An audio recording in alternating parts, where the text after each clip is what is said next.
Am mers pe drumuri reci, cu palmele goale, am strâns în pumn tăceri, rușinii personale.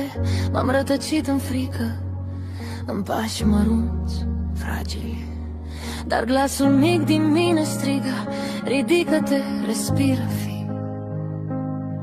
Am întrebat oglinda: cine ești cu adevărat? Chip obosit, dar ochii încă arzând curat. N-am fost creat să cad, să tac, să uit de mine. În vene curge foc, nu doar suspine. Cheile sinelui le port în piept, nu cad la fel când totul pare greu. Mă strâng de vis și merg spre el. Curajul meu nu-i urlet mare, e pasul mic dar hotărât. Speranța mea e fără aprins, când toți au zis nu ai nimic.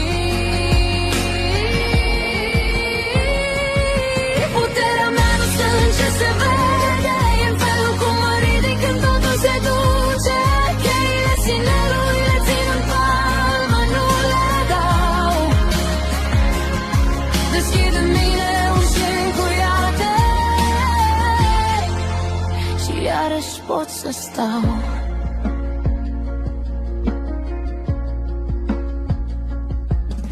Am planuri scrise în grabă pe colțuri de caiet, de atâtea ori uitate, lăsate în sertar încet.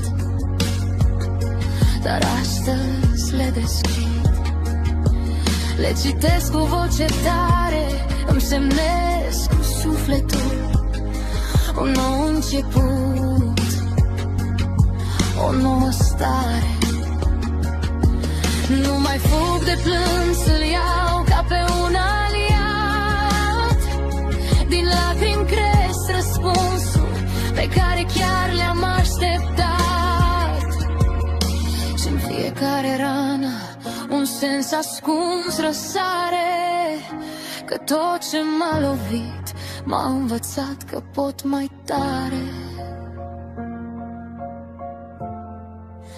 Cheile sinelui le port în piept, nu cad la fel când totul pare greu.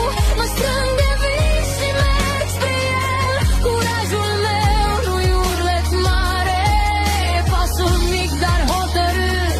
Speranța mea e fără aprins, când toți au zis nu ai nimic.